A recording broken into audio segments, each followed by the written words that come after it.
வாழ்க்கையை பற்றி செம்ம பதிவு. இந்த பதிவு ரொம்ப எக்ஸைட்மெண்ட்டாக இருந்தது. இந்த பதிவு முடிகிற வரைக்கும். ஸோ பேசிக்கிட்டே நான் கேட்டேன் இந்த பதிவை. ஸோ ரொம்ப ரொம்ப இம்பார்ட்டன்ட். அன்பை சாய் குடும்பத்தில் சாய்ப்பா அடுத்த ஒரு வாய்ப்பை நிச்சயமாக வழங்கி இருக்கிறார். இது உண்மை, 100% உண்மை. இனி நெருப்பு போல நீங்கள் இருக்கணும். முடியவில்லைன்ற ஒரு வார்த்தையை பயன்படுத்தக்கூடாது. உங்களுடைய ஒவ்வொரு நொடி பொழுதும் எதை நோக்கி போகணும் எல்லாத்தையும் பேசியிருக்கோம்.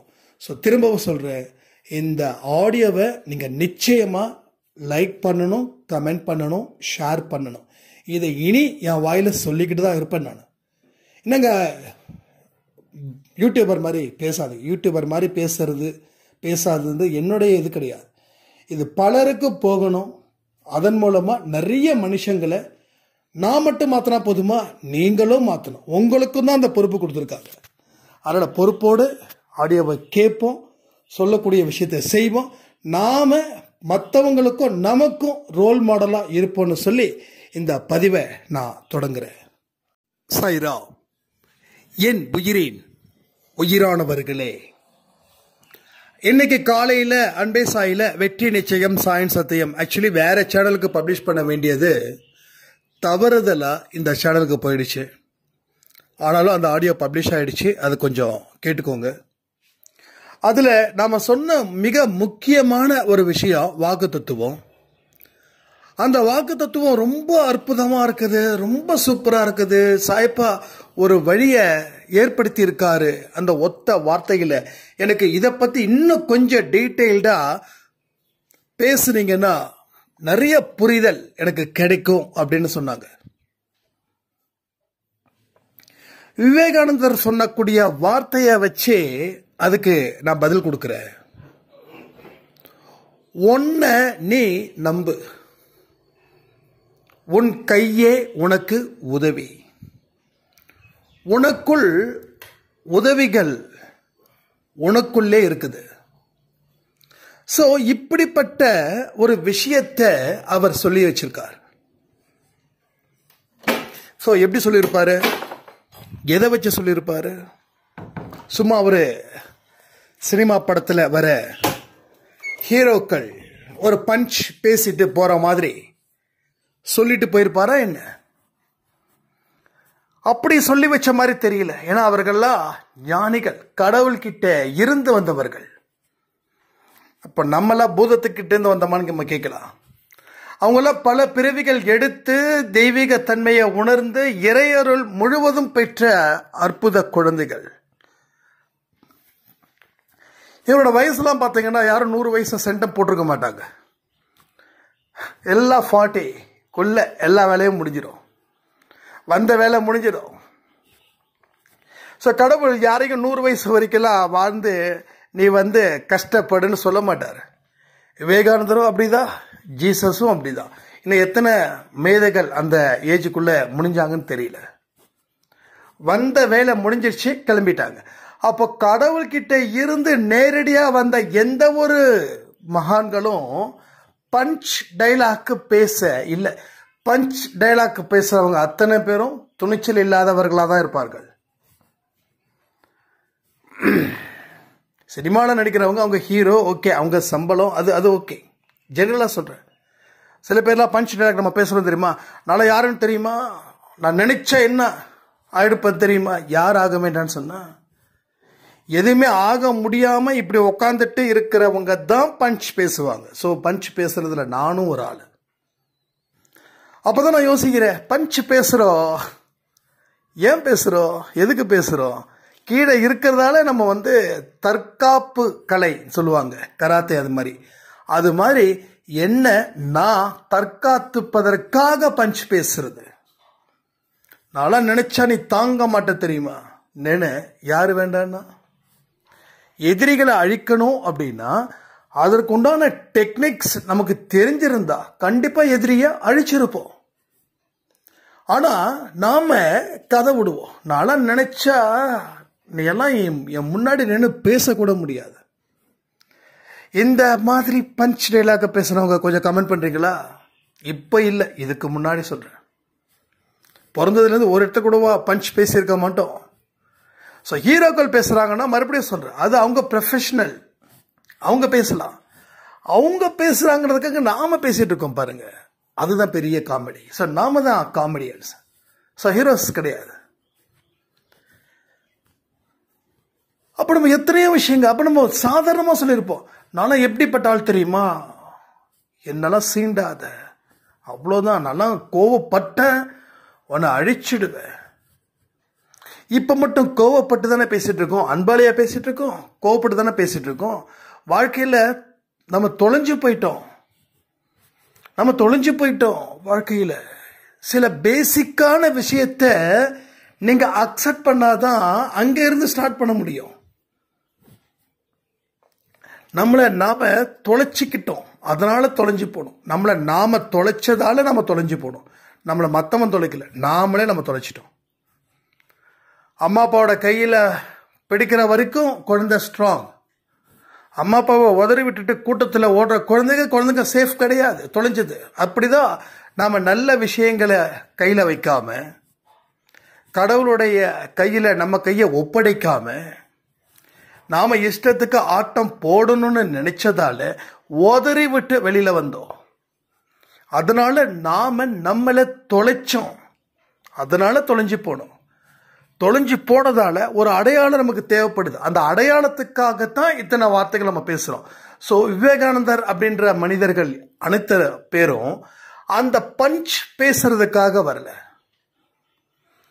உண்மைய அவங்க அனுபவிச்சதை எடுத்து சொல்றதுக்காக வந்த மேதைகள்.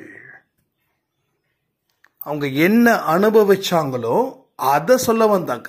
ஏன் சொல்ல வந்தாங்கன்னா, இத்தனை விஷயங்கள் ஒரு மனுஷனுக்குள்ள இருக்குது, அத நீ உணர்ந்து செயல்படு. இத்தனை விஷயங்கள் இருக்குது, நீ அதை உணர்ந்து செயல்படு. அப்போ உனக்குள்ள அந்த உதவியும் இருக்குது, உனக்குள்ள ஒரு வல்லமையும் இருக்குது. அதுக்கு நீ முதல்ல உன்னை நம்பு. இந்த வார்த்தையை அடிப்படையா வச்சுதான் இன்னைக்கு காலையில வாக்குத்தத்தம் வந்திருக்குதுன்னு நான் நினைக்கிறேன். ஏன்னா நீங்க கேட்குறீங்க, நான் பேசிக்கிட்டே கேட்கிறேன், அவ்வளவுதான். ரெண்டு வித்தியாசம். நான் பேசுறத நீங்க கேட்குறீங்க, நான் பேசுறத நான் கேட்டுக்கிட்டே நான் பேசுறேன், இல்லை நான் பேசிக்கிட்டே நான் கேட்கிறேன், இவ்வளவுதான். ஸோ எனக்குமே இந்த வாக்குத்தத்துவம் ரொம்ப பிடிச்சிருக்கு. ஏன்னா இந்த வாக்குத்தத்துவத்தை நான் மண்டையை உடைச்சிட்டு எழுதல. என்னோட ஒவ்வொரு ஆடியோஸ்ல கேட்கும்போது பார்த்தீங்கன்னா ஒரு ஃப்ளோல தான் போகும். சில நேரத்தில் சப்ஜெக்டை நான் மறந்துடுவேன். ஞாபகம் இருக்கா உங்களுக்கு? நான் என்ன பேசுறேன்றது எனக்கு டக்குன்னு வராது. அதை பற்றி நான் கவலைப்படவும் இல்லை. அடுத்தது என்ன கொடு, அவ்வளோதான். எல்லாமே அங்கேருந்து வருது. ஸோ ஸ்கிரிப்டடாக ரெடி பண்ணிலாம் பண்ணல. அப்போதான் ஃபைனலாக நம்ம என்ன பேசிருக்கோன்றதை வச்சு தான் அந்த இன்ட்ரோ நம்ம கொடுக்குறோம். அந்த இன்ட்ரோவை கொடுக்கும்போது நீங்கள் அதை பற்றி பார்ப்பீங்க, கேட்பீங்க அப்படின்னு. எனக்கு அது இன்ட்ரோ கொடுக்கறதா உடன்பாடு இல்லை. ஸோ எதை பற்றி பேசுகிறோம், ஒரு ஹைலைட், எல்லாமே கேட்கணுன்றது தான் கணக்கு. ஆனால் எதை பற்றி பேசுகிறோம் அப்படின்ற ஒரு ஹைலைட் அங்கே கொடுக்கணுன்ற பர்பஸ்க்காக தான் நாம் கொடுக்குறோம். அப்போ உனக்குள்ள சக்தி இருக்கு. உடனே டக்குன்னு தலைவர் பாட்டுக்கு போய், உனக்குள்ள சக்தி இருக்கு, அதை ஊசிப்பிட வழிபாரு. எஸ், நமக்குள்ள ஒரு சக்தி இருக்கு.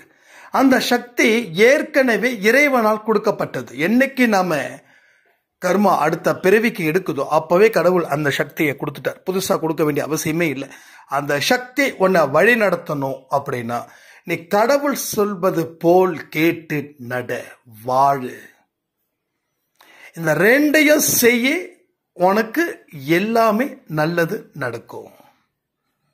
அது மிக விரைவில் நடக்கும். கஷ்ட காலங்கள் அப்படின்றது எல்லா மனுஷனுக்கும் இருக்குது, பிறந்த அத்தனை மனுஷனுக்கு இருக்குது. அதை உடைச்சி எரி. அப்போ நீ எந்த அளவுக்கு ஆர்வமா உன்னுடைய வாழ்க்கைய வாழ்றன்றத பார்க்கணும்.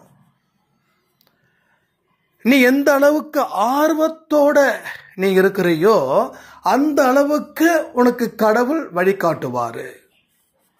வாழ்க்கையே உனக்கு பிடிக்கலன்னா கடவுள் வழிகாட்டுவதில் விருப்பமே இல்லை. ஏன்னா உன் வாழ்க்கையை நீ முடிச்சுட்ட போதும்னு. உன் வாழ்க்கையை முடிச்சிட்டேன்னு நினைக்கிற.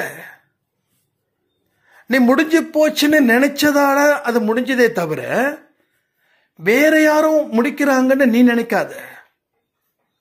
ஆல்ரெடி நீ டிஸ்கஸ் பண்ணிட்ட, ஆல்ரெடி நீ டிசைடும் பண்ணிட்ட. உனக்குள்ள ஒரு டிஸ்கஷனை நடத்தின, உனக்குள்ள ஒரு டெசிஷன் எடுத்த. அந்த டெசிஷன் எவ்வளவு மட்டமானதுன்றது இப்ப உனக்கு புரியுதா? இப்ப நீ ஃபீல் பண்ற வாழ்க்கை போயிடுச்சுன்னு. போனதுக்கு காரணம் வாழ்க்கைய வாழணும்ன்ற ஒரு சின்ன ஆசை கூட இல்லை. அப்ப எப்படி வாழ்க்கை ஒன்ன விரும்பும்? வாழ்க்கைன்றது யாரு? வானமும் பூமியுமா? வாழ்க்கைன்றது யாரு? கூட இருக்கக்கூடிய மனிதர்கள். மனிதர்களை நேசிக்கல. ஏன் நேசிக்கல? கேள்வியை கேளுங்க சாய்ராம்ஸ், கேள்விங்களை கேளுங்க. கேட்க கேட்க கேட்கதான் பதில்கள் பூதாகரமா வரும். வாழ்க்கை பிடிக்கல. ஏன் பிடிக்கல? சக மனிதர்கள் மேல வெறுப்பு.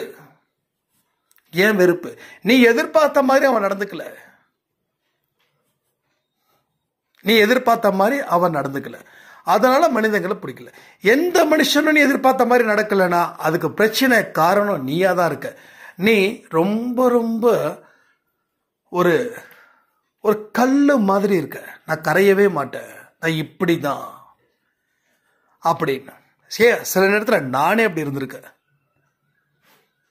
அதாவது நம்ம ஏன் இப்படி இருக்கோம்? நம்ம நல்லா தானே இருக்கோம். அப்ப நம்ம சுத்தி இருக்கிறவன் மட்டும் ஏன் இப்படி பைத்தியக்காரத்தனமா இருக்கிறான்னு நினைச்ச காலம் உண்டு. அப்ப சுத்தி இருக்கிறவன் பைத்தியக்காரன் இல்ல, நினைச்ச நான் தான் பைத்தியக்காரன்னு இப்ப நான் ஃபீல் பண்றேன். ஏன்னா ஒவ்வொரு மனுஷனும் ஒவ்வொரு அனுபவத்தை வச்சுதான் வாழ்க்கையை வாழ்ந்துட்டு இருக்கான். ஒருத்த வாழ்க்கை நல்லா இருக்குதுன்னு சொல்றான், ஒருத்த வாழ்க்கை நல்லா இல்லைன்னு சொல்றான். சோ எல்லாருமே நல்லா இருக்குதுன்னு சொல்லல, எல்லோருமே நல்லா இல்லைன்னு சொல்லல. அப்ப இவன் வாழ்க்கையில இவனுக்கு கிடைச்ச சந்தோஷத்தை வச்சு வாழ்க்கை நல்லா இருக்குதுன்னு சொல்றான். அவன் வாழ்க்கையில அவன் வாழ்க்கைய துன்பத்தை பார்த்து வாழ்க்கை சல்லான்னு சொல்றான். இதுல என்ன பெரிய லாஜிக் கண்டுபிடிச்சிட்டோம்? So there is no logic. So நாம அடிப்படை விஷயத்தை புரிஞ்சிக்கல. புரிஞ்சிக்காம நாம நமக்குள்ள ஒரு டிஸ்கஷன் ஓடிச்சு. அத பலர்கிட்ட அந்த டிஸ்கஷனை கேட்டோம். நமக்கு ஃபேவரா பேசுறோம்னா வச்சுக்கிட்டோம். ஏண்டா முட்டாள் மாதிரி பேசுறன்றத அவனை முட்டாள் சொல்லி ஓரம் கட்டிட்டோம். ரைட்? சோ பாசிட்டிவான மனுஷங்களை உள்ள வச்சுக்காம நெகட்டிவான மனுஷங்களை உள்ள வச்சுக்கிட்டு பாசிட்டிவான மனுஷங்களை கழுத்தை பிடிச்சு வெளில தள்ளிட்டோம்.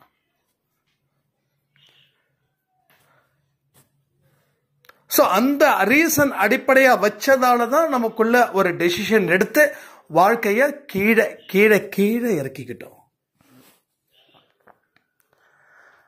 சோ இங்க எத்தனையோ வயசான மனிதர்கள் இருக்கலாம். எல்லாத்துக்கும் அடிப்படை வயசு அப்படின்றத தாண்டி அனுபவம், அதையும் தாண்டி அந்த அனுபவத்தை நீ சரியான முறையில லேர்ன் பண்ணியா, கத்துக்கிட்டியா? அனுபவம் கத்து கொடுத்த பாடம் என்ன சொல்லுங்க. உங்களுக்கு தெரிஞ்ச ஒரு கமெண்ட பேசுங்க. அனுபவம் கத்து கொடுத்த பாடம் என்ன? என்ன பாடத்தை கத்து கொடுத்துச்சு? ஒன்னு சொல்லட்டுமா? அனுபவம் நல்ல பாடத்தை கத்து கொடுத்தா வாழ்க்கையில இனி துன்பம் இல்லை. அனுபவம் ஒரு கசப்பை கத்து கொடுத்துச்சுன்னா வாழ்க்கை தொடர்ந்து கசந்துக்கிட்டு தான் இருக்கும். அப்போ அனுபவம் என்ன சொல்லுச்சு?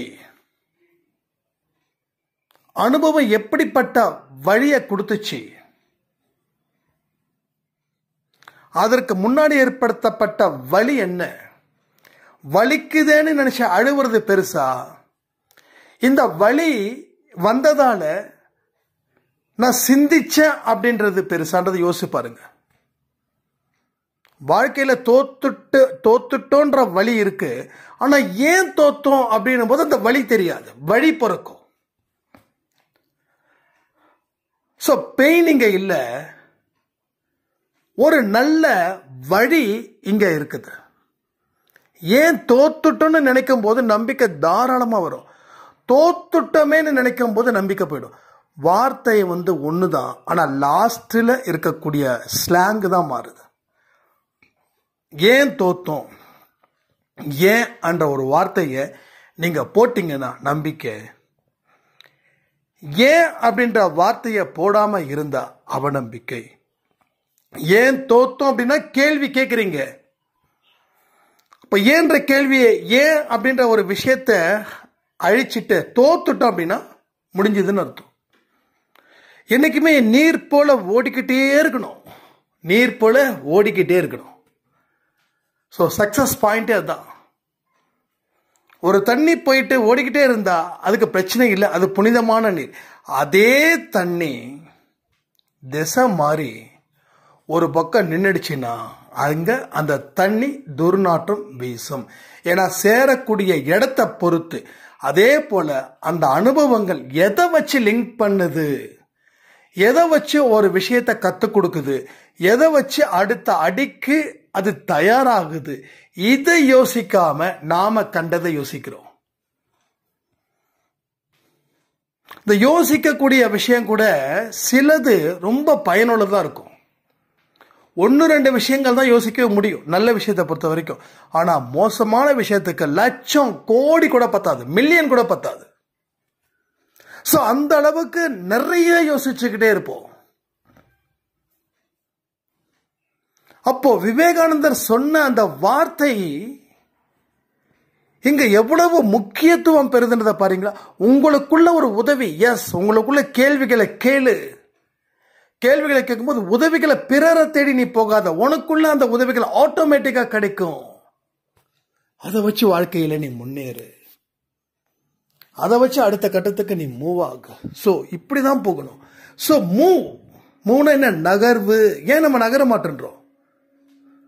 ஓடுற தண்ணி போல இருந்தா அந்த இடத்துல நகர்வு இருக்குதுன்னு அர்த்தம். தண்ணி போகுது, இப்ப நகர்வு இருக்குது. தண்ணி நிக்குது, நகர்வு இல்லை. நகர்வு இல்லாத தண்ணி குட்டை, சாக்கடை, ஒரு மாதிரி மோசமான ஸ்மெல்லு, அந்த இடத்துல கொசு எல்லாம் உட்கார்ந்துருக்கும், புழு வரும். ஓடுற தண்ணியில புழு இருக்குது, இருக்கும், இருக்காது. புழுன்றது ஒரு அருவருப்புன்னு வச்சுக்கலாம்.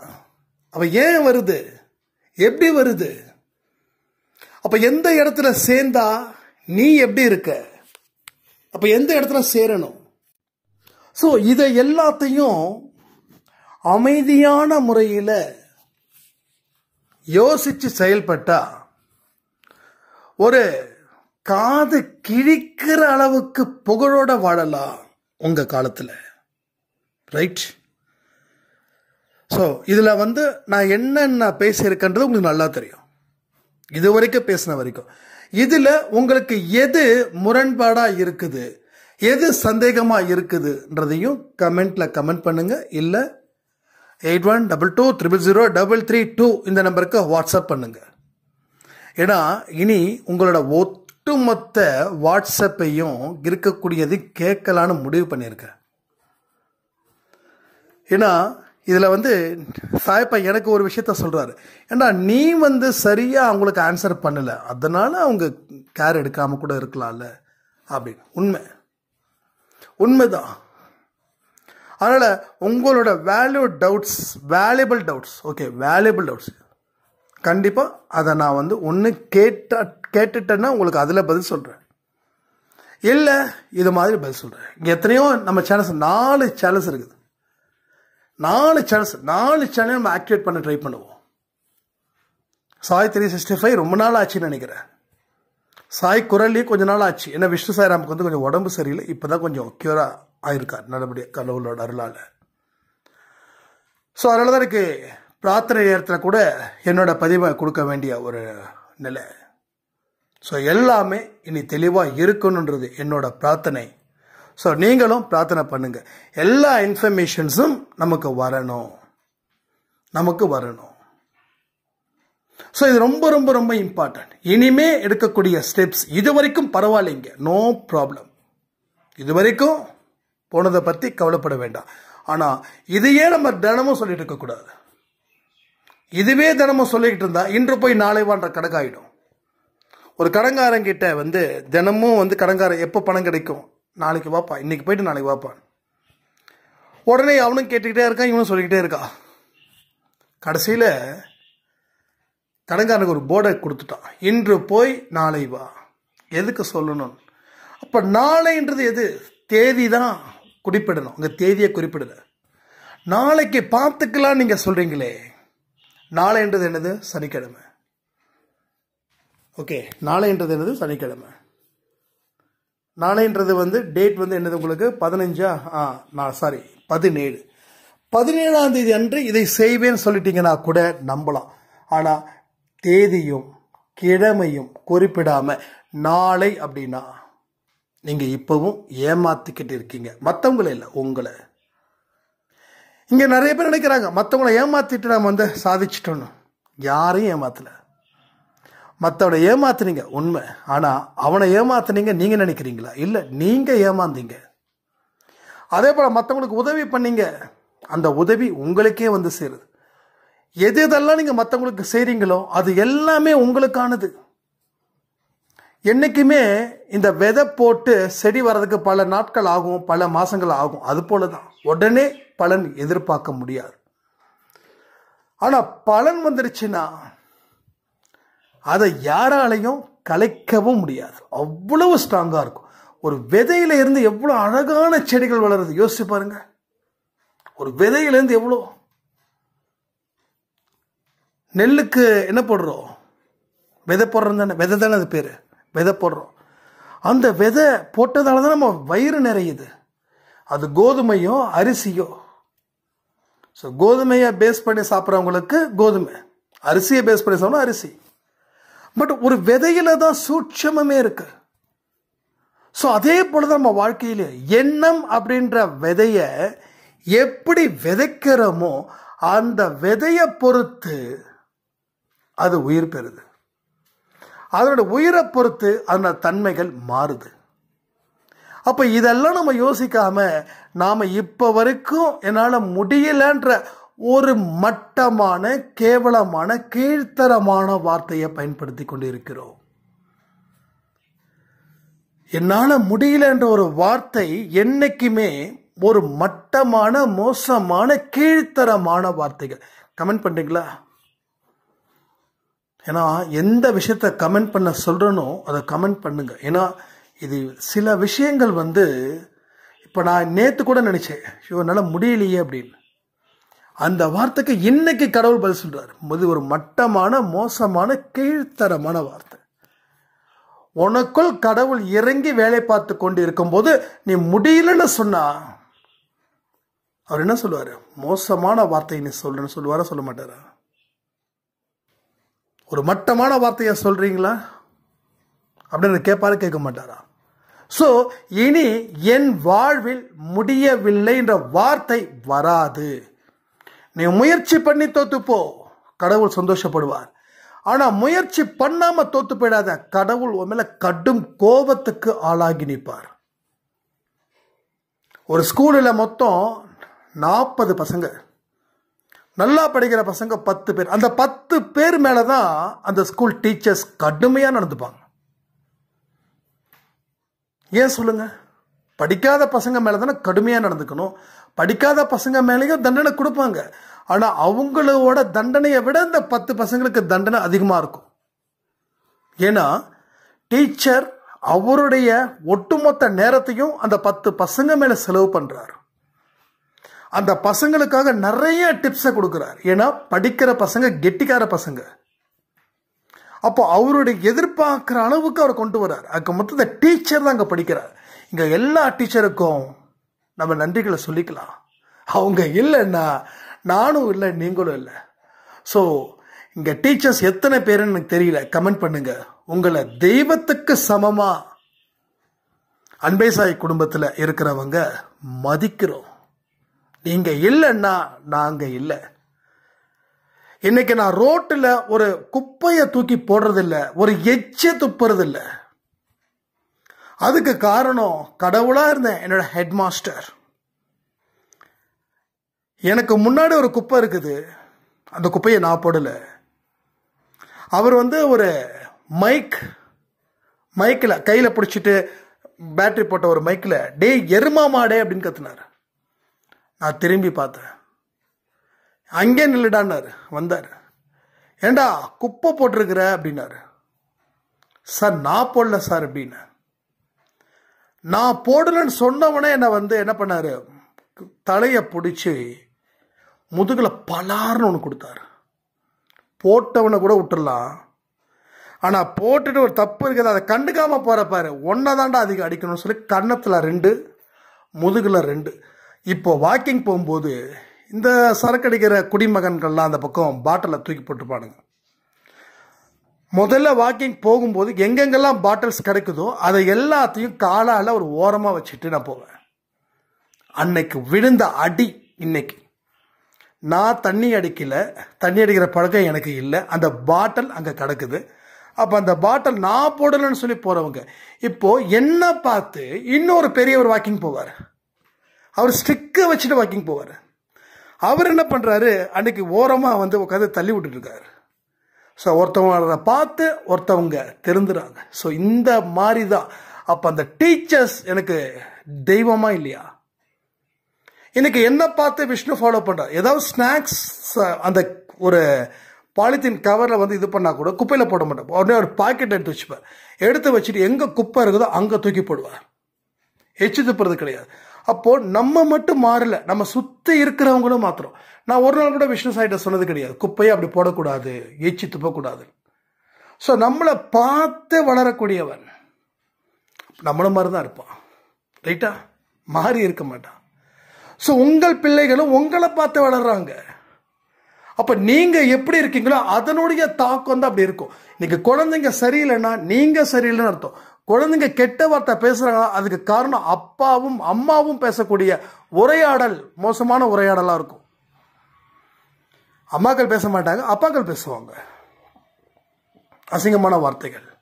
ஸோ அதான் இருக்கு, இல்லைன்னு சொல்ல முடியாது. இதை பார்த்து தான் குழந்தைங்க வளர்றாங்க. குழந்தைங்க நல்லா டீப்பாக கவனிப்பாங்க. நாம நினைச்சிட்டு இருக்கோம் அதுங்க உட்காந்து டிவி பார்த்துட்டு இருக்குது, மொபைல் பார்த்துட்டு இருக்குதுன்னு. சான்ஸே கிடையாது. டீப்பாக உட்காந்து பார்த்துட்டு இருக்காங்க. என்ன பேசுறாங்க, என்ன செய்யறாங்க அப்படின்ற வரைக்கும் டீப் அண்டர்ஸ்டாண்டிங்ஸ்ல போயிட்டு தான் இருக்கு. ஸோ நாம எப்படி இருக்கணுமோ நாம அப்படி இருந்தா நம்ம கூட இருக்கிறவன் ஆட்டோமேட்டிக் அப்படி இருப்பான். நாம தறிகட்டி போயிட்டோம் அப்படின்னா அவனும் தறிகட்டி தான் போவான். இதுதான் ரீசன். ஸோ எல்லாத்துக்கும் பொறுப்பு நீங்க தான்ற ஒரு விஷயத்தை ஒத்துக்கிட்டாதான் அங்க இருந்து ஒரு வாழ்க்கையை நீங்க வாழ முடியும்னு சொல்லி, அதே போல அந்த காலையில கொடுத்த டாபிக் ஒன்ன நீ விரும்பு, அதை பேசாம இதை பேசிட்டு ஒன்ன நீ விரும்பு அப்படின்னா உன் மேல நீ அன்பு வையி, உன் மேல உனக்குன்னு ஒரு லட்சியத்தை வச்சுக்கோ, அந்த லட்சியத்துக்காக வாழு, போராடு, அதை அன்பையும் சேர்த்துக்கோ, ஒழுக்கத்தையும் சேர்த்துக்கோ, கடவுளுடைய போதனைகளை சேர்த்துக்கோ, வாழு. உன்னை யாராலையும் அசைக்க முடியாது. ஸோ அப்படிப்பட்ட நல்ல ஆடியோவை கடவுள் சூப்பராக கொடுத்துருக்கா. ரொம்ப ரொம்ப ரொம்ப ரொம்ப ரொம்ப எக்ஸைட்மெண்ட்டாக இருக்கு இந்த பதிவு. ஸோ எல்லாரும் நல்லா இருக்கணும், எப்பயும் சிறப்பாக இருக்கணும்னு சொல்லி நைட்டு 8 மணி ஆடியோவில் மீட் பண்ணலாம். இதோட இந்த பதிவை நான் முடிக்கிறேன். ஜெய் சாய்ராம்.